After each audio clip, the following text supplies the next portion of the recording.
Bring in show music, please. Hi, I'm CNBC producer Katie Kramer. Today on Squawk Pod.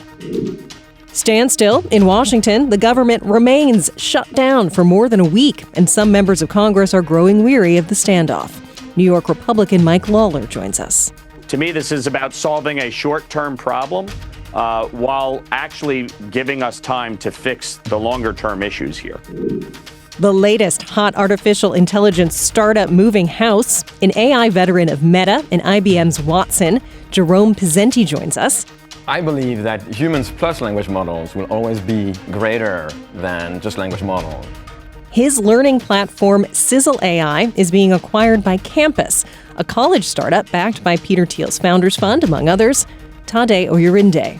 What Campus is doing is like, hey, let's buy a college, let's rebuild the innards of that college from the ground up for a modern tech-driven AI age, and let's do it and get the graduation rates up. Plus, the move to get key inflation data out in spite of a shutdown, China's hard line on rare earths, and the hope of a lasting peace plan in Gaza has President Trump calling for a win. And even before the dots had been crossed and T's and I's and everything, that he was announcing, I'm coming over to sign this thing. It's Friday, October 10th, 2025. Squawk Pod begins right now. Stand Becky by in 3, 2, 1. Cue it, please. Good morning, everybody. Welcome to Squawk Box right here on CNBC. We're live from the NASDAQ market site in Times Square. I'm Becky Quick, along with Joe Kernan and Andrew Ross Sorkin, and it is Friday. Friday. We're here. Made it to the weekend. Taco Almost. Tuesday and then Friday. Yeah, And two big everything else is It's sort of the mush in the middle. Yeah. Meantime, let's talk about the other big news of the morning. Israel's government approving the first part of a peace plan to end the war in Gaza. Prime Minister Benjamin Netanyahu's office making that announcement early this morning in Israel. The Israeli military just saying a short time ago that a ceasefire came into effect at 5 a.m. Eastern time. And President Trump saying he plans to travel to Egypt for an official signing of that ceasefire deal, and that hostages held by Hamas will be released Monday or Tuesday. The plan calls for a release of Palestinian prisoners and a phased Israel withdrawal from the Gaza Strip, although questions do remain, we should say, about whether President Trump's 20-point peace plan can be fully implemented.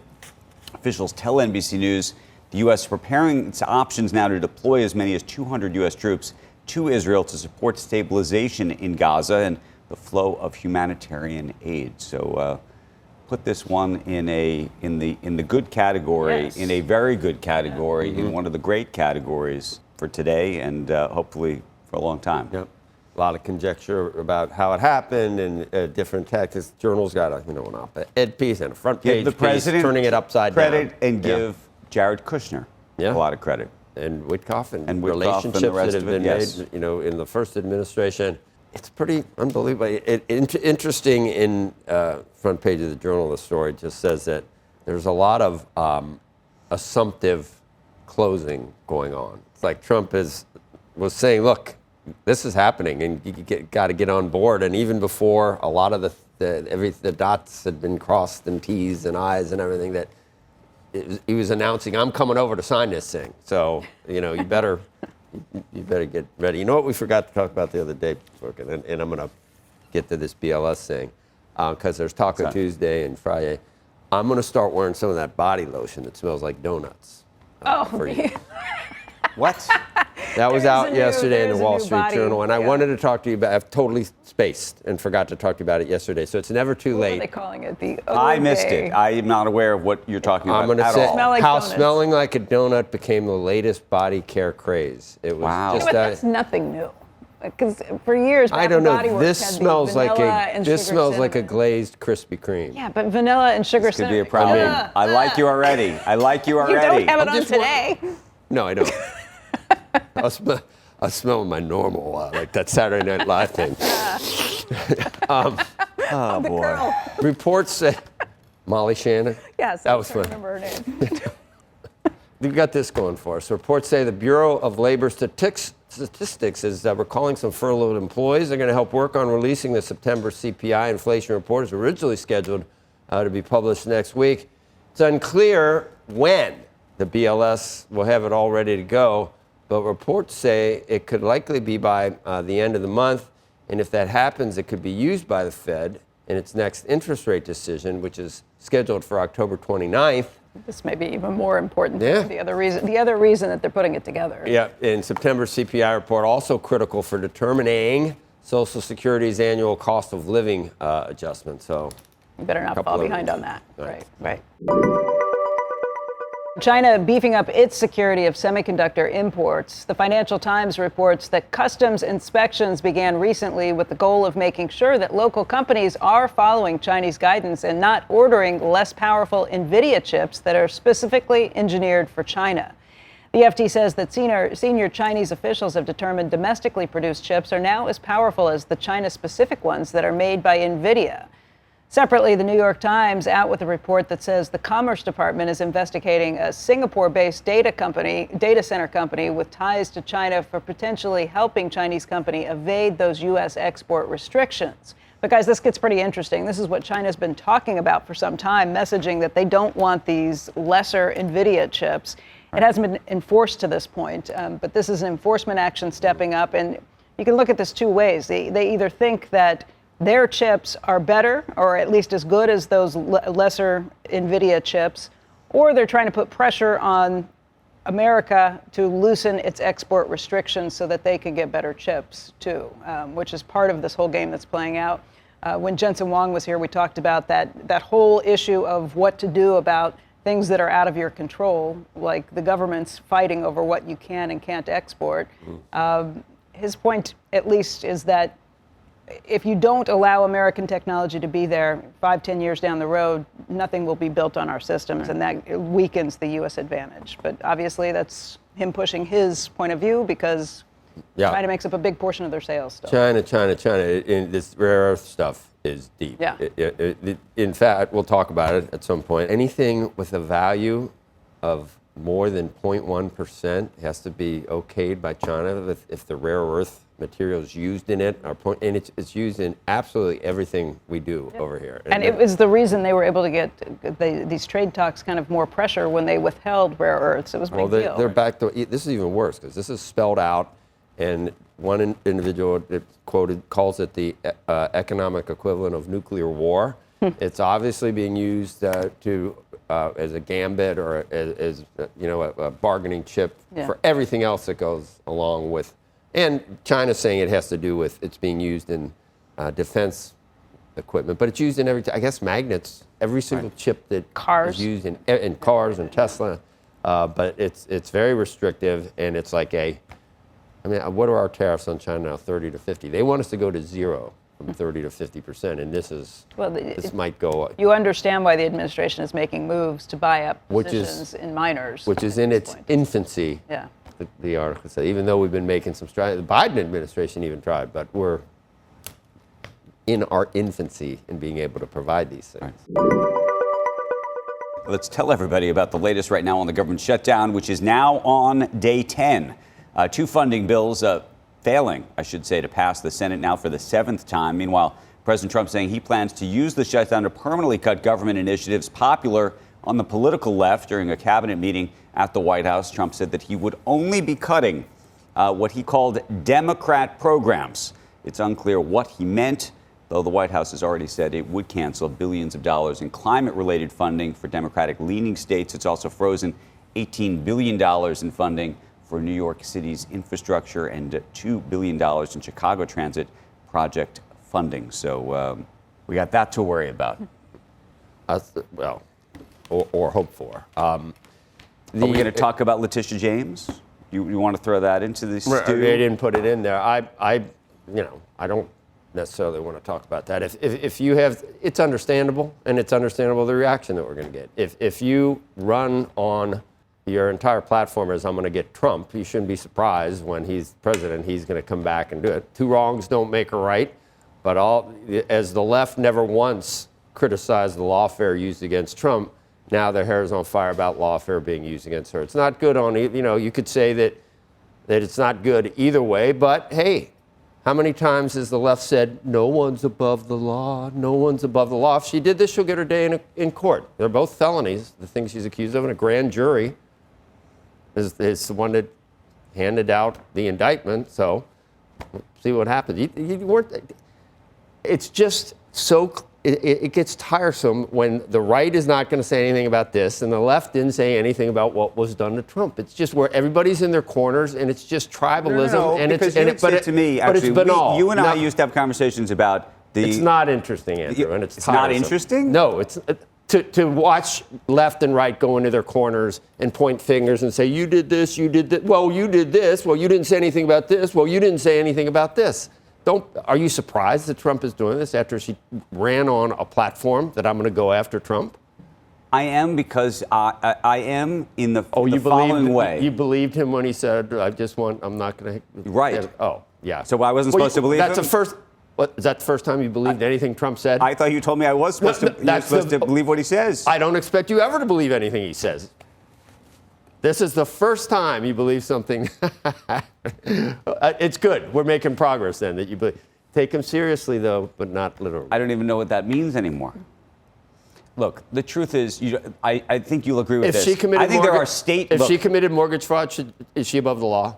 She is not above the law. Okay. Okay. But having said that, clearly this Justice Department didn't even want to bring the case. I mean, that's the thing that's so interesting about this. One individual didn't want to down in Virginia. No, multiple people didn't. Okay. They had to fire people do we know just about to get the case brought. Who they were, what they. Everybody's got something in a reason for doing something. Look, I think it's a terrible idea that states have roles like this where you actually have to where they're elected politicians, meaning political roles where you're a prosecutor, which I think is just philosophically a terrible idea, because people who are running on the idea, they're running, but and then federal prosecutors are appointed by governments. And I think I'm hoping that they can be Jake appointed. Layton here. Right. I think they should be appointed in these roles, and hopefully, therefore, then they're going to be independent. I actually very much dislike the idea that people can run on run for a position like this and say, I'm going to go prosecute Donald Trump, or I'm going to prosecute anybody else. Well, now I think that's terrible. No, I've said this my whole life. I think it's a terrible idea. I don't remember. I'm getting older. I don't remember any of that in the last administration. But I also think specifically that the President of the United States is, given his role at the top of the pyramid, has a moral duty that's much higher than all of these other people who are running around doing terrible things, to try to model the right behavior, and that, I think, is a real thing. Like the Biden administration. Letitia James has pointed out that his comments about wanting retribution might be the thing that helped her the most. I think it may. But I do think that people who run for office may be less reliant on favor than those who are appointed. Like if you're appointed to a role, you kind of owe your. And I was thinking that, okay, so Comey, people say, oh, it's retribution. And then immediately people that are in favor of it say, no, it isn't. It's accountability. And I think he was a major part of that entire sham of Operation Hurricane, whatever, Crossfire Hurricane. So this is accountability for him. This less so with her. It's mortgage fraud. Accountability for him? What are you talking Accountability for his role in what happened with the dossier, leaving out things, putting in things. Let's see what happens with the case. We will. See what happens with the case. This is accountability for Comey, and there's others where there should be accountability, and it's not just retribution. This with the mortgage thing, this reminds me of Lisa Cook almost. But tell me where it gets to the next place. So. Where he talks about going after George Soros or an Alex Soros. I don't know about Soros. Or he goes after a Reid Hoffman, or people who've been on the other political side of him. At some point, we have to decide that that's not a good thing. And in terms of modeling the behavior, the two bads don't make two wrongs don't make a right. At some point, you have to say, enough. Right, but Joe's correct. It's not interesting. We can get in our corners and we can do it. But should we talk about the Nobel Peace Prize? Yeah, and we could talk about that. I mean, I'm sure this person's a deserving person. Looking at she's been hiding for 13 months down in Venezuela, but. Come on. Maria Corina Machado. Well, look, maybe the argument you could make is let's see what happens with this Middle East deal, right? Let's see how this plays out. We've got 8 other ones that have already happened. Maybe Obama can put it out on loaner to Trump for a little while with that beauty that he's got for being Obama. Cheese will be next. Coming up on Squawk Pod, the stalemate, the politics, the back and forth, this time in Washington. Republican Congressman Mike Lawler joins us as the government shutdown reaches day 10. Chuck Schumer and Hakeem Jeffries want to show their progressive left base that they're standing up to and fighting back against Donald Trump.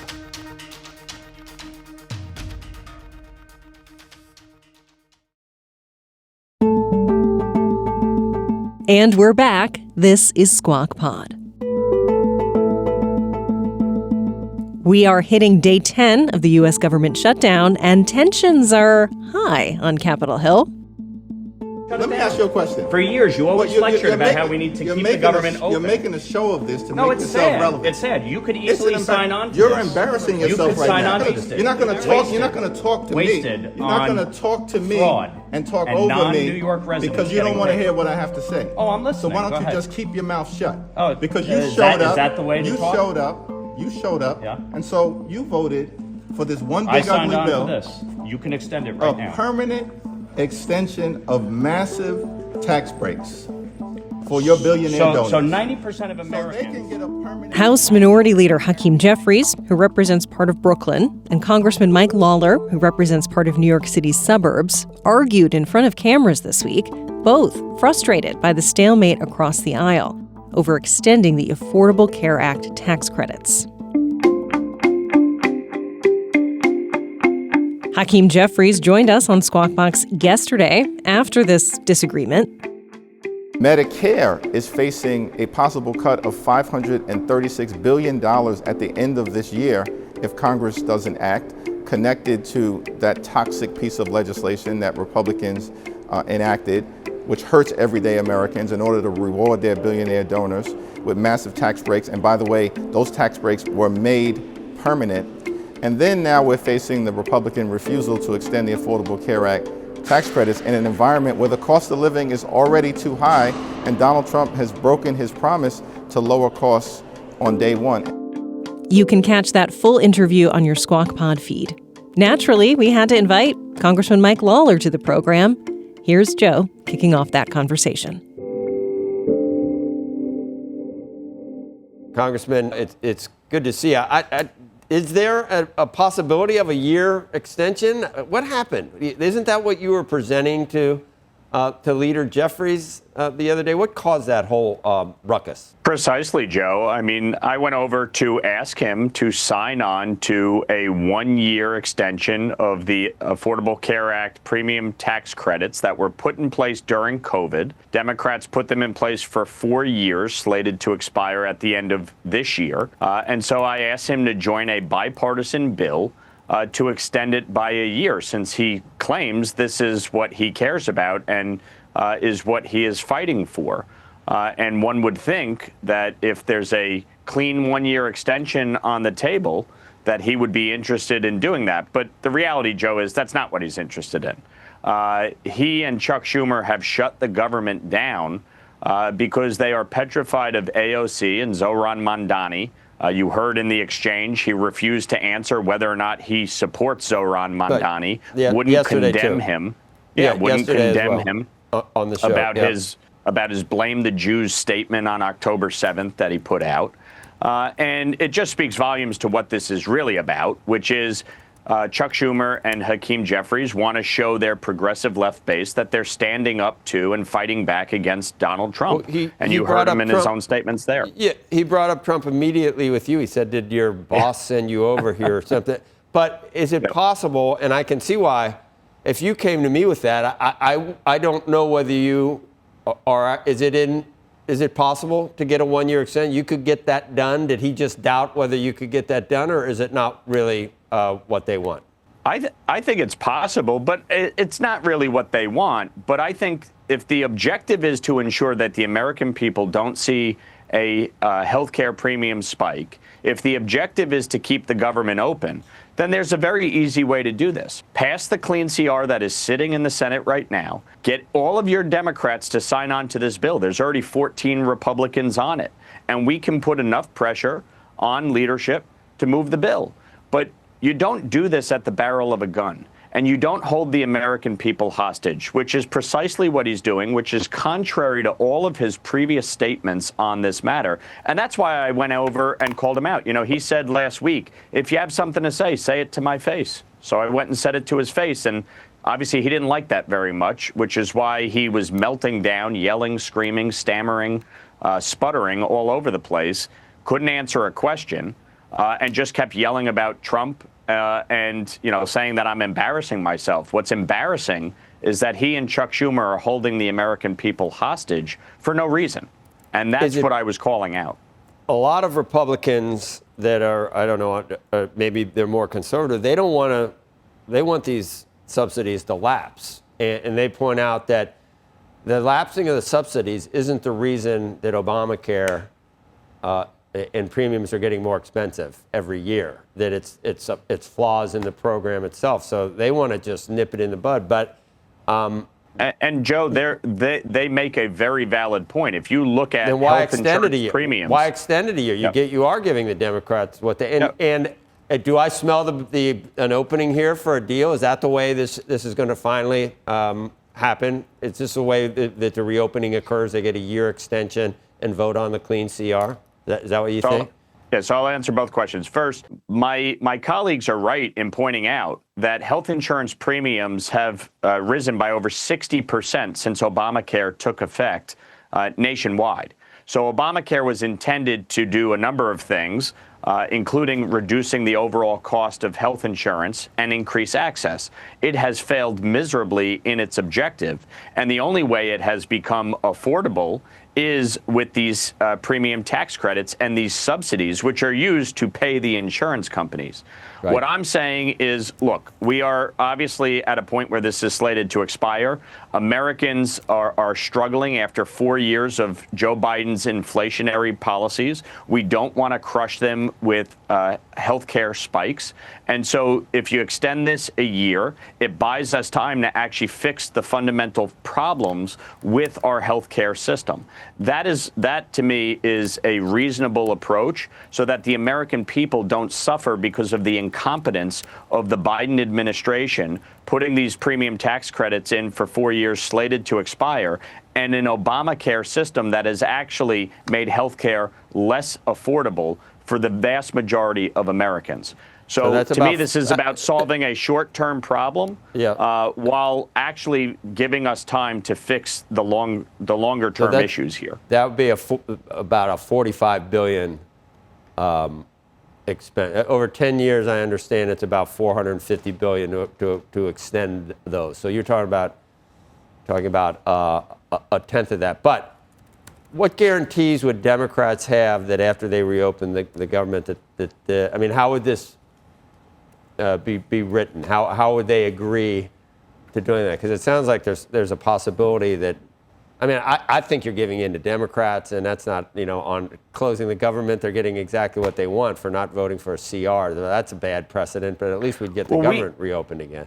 We already had this bill in the works before they shut the government down. A number of us realized this was an issue, and we're working with leadership on it. The Democrats are entirely wrong to have shut the government down.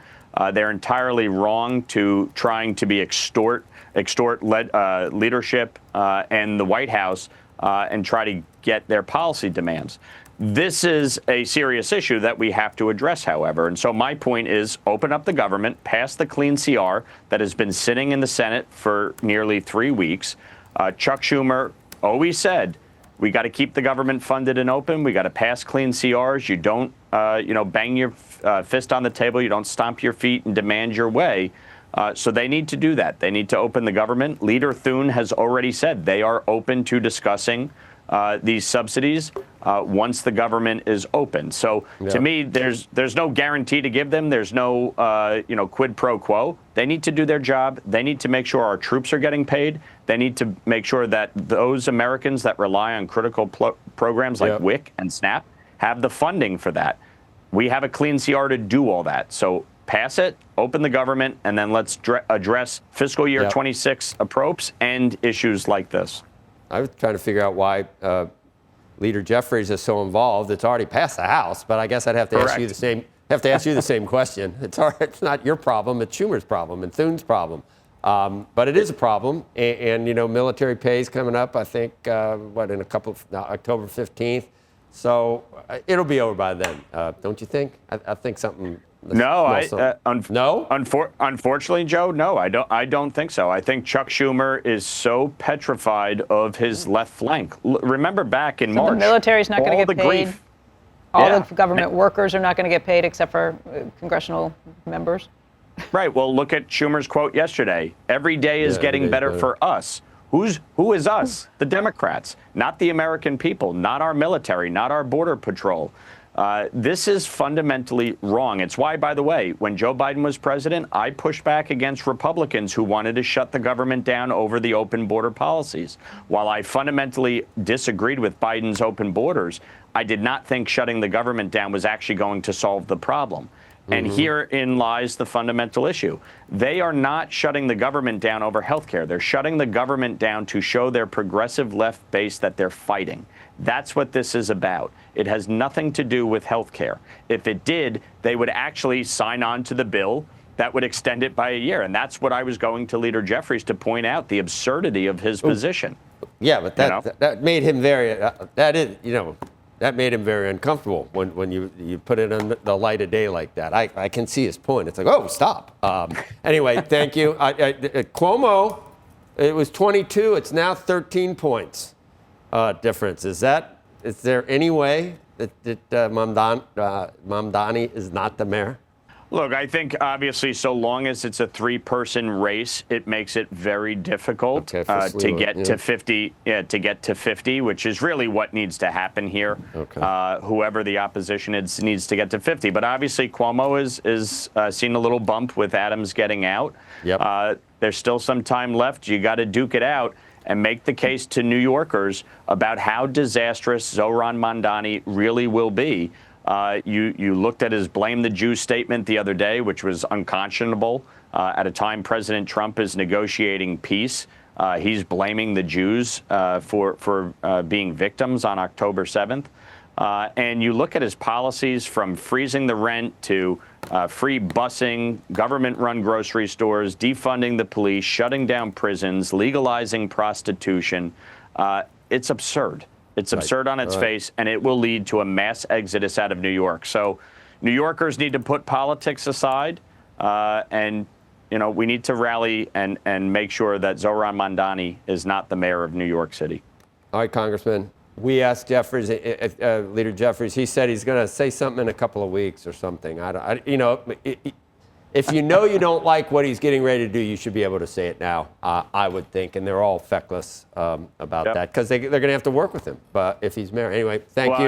And he's betwixt and between, because you may have seen one of Zohran's closest allies, a city council member, Osai Chi. He's looking to primary Jeffries, and so this is going to get fascinating in New York. Schumer's got to worry about AOC, and that's what's driving this. They are betwixt and between. Thank you, Congressman. We got to run. Thank you. Appreciate it. Okay. Next on Squawk Pod, how artificial intelligence plus humans can disrupt America's higher education. Founder of Campus, Tade Oyerinde, is taking on student debt and graduation rates with his online community college model. If you already get through a concept super quickly, we don't have you repeat the same concept over and over. We move you on to the next thing, which is not how any other college works. Every student, even though they're coming in from different places, goes through the exact same assessments. Plus, the AI acquisition he's betting big on right after this break.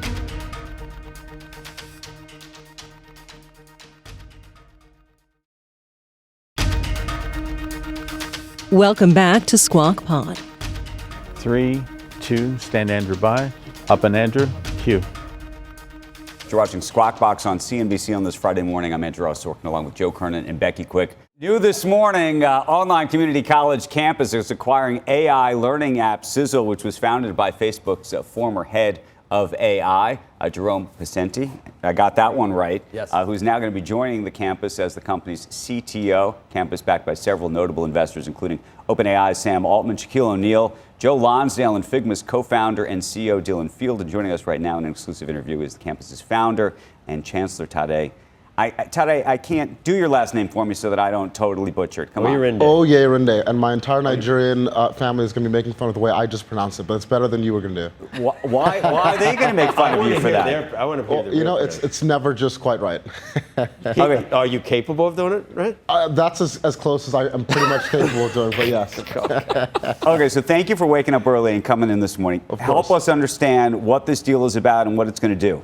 Look, it was sort of love at first sight, or maybe second sight, with me and Jerome. Campus has always been about connecting students with the best professors in the country who teach at top schools like Princeton, UCLA, and NYU, with debt-free first 2 years of college. But after class ends, how do you make sure that students don't get stuck and learn from the best? And that's what Jerome's Tech does.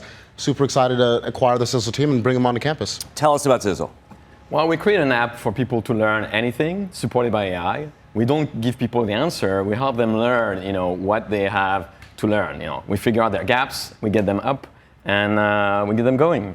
How much of this is powered by other LLMs? I'm trying to understand. I was actually playing with the app, trying to understand how it actually works. Yeah, we try to use a combination of LLMs. Some of them are really good for math, some are good for science and others. So we combine them and create an interface that you've used.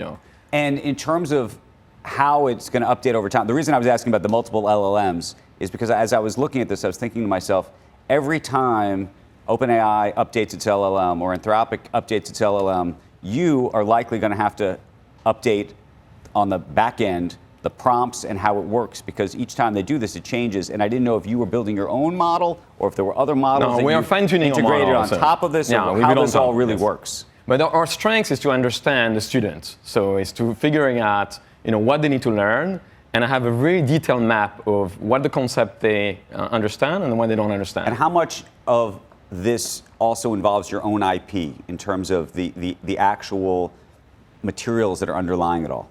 Well, for the material, right now we were using open sources, and with Campus, we're going to use actually the material created by the professors there. So we have an amazing source of content, and we put AI on top, and then we understand the students. Yeah, so the first thing the tech does, it really breaks down into every specific atomic units of understanding what students understand. Based on testing? Like you go in and test We do an them? assessment. Yeah. And then it creates a custom, fully personalized pathway through the curriculum from day 1 of the class until day 90 of the class that's personalized based on students' understanding. So if you already get through a concept super quickly, we don't have you repeat the same concept over and over. We move you on to the next thing, which is not how any other college works. Every student, even though they're coming in from different places, goes through the exact same assessments, exact same exercises.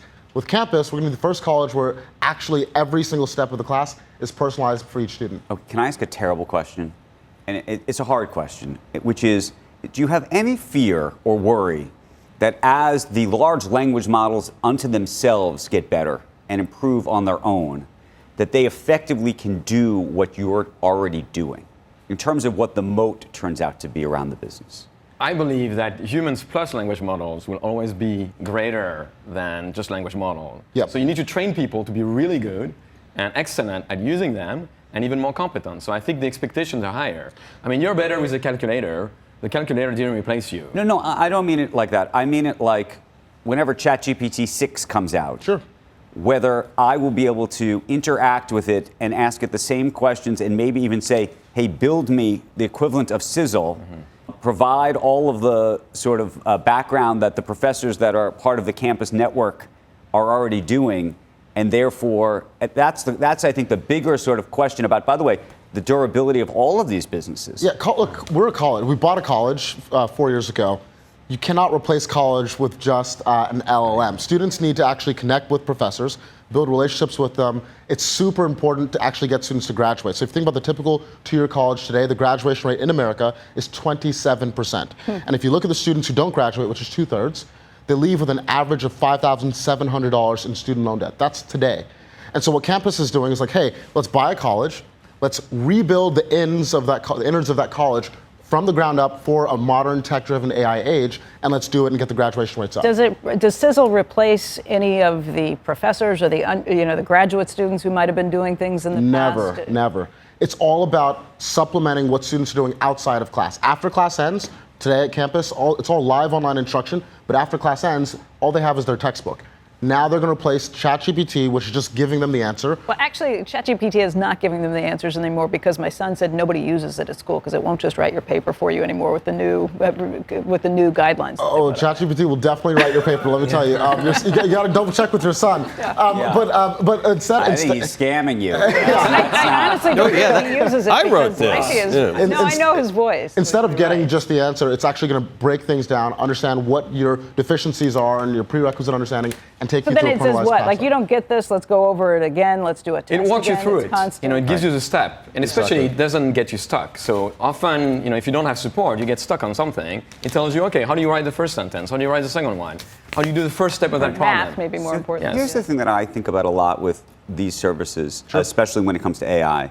You have to have highly motivated people who want to graduate. Absolutely. Right? Like that's a huge component part of it. So when you talk about sort of the graduation rate being as low as it is in this country, part of it is how do you actually keep these people engaged and motivated? When I think about like what Sal Khan is doing in some of these other schools, one of the reasons they're succeeding is because they are appealing, I think, to a very highly motivated 100% true. group of people. Yeah. And so what do you do for the kid who just doesn't unfortunately have it? So for every 50 students at campus, we hire a human. A human, yes, that's right. An actual person with blood and flesh. And they're the success coach. Their job is to be like my Nigerian mother and say, when you're slacking, I'm going to kick your butt. And when you need a shoulder to cry on, I'm going to be there to motivate you. And I'm going to drag you across the finish line like a coach, getting you to graduate. And that's what's super essential. America has to get this problem under control. Otherwise, I think young people are giving up.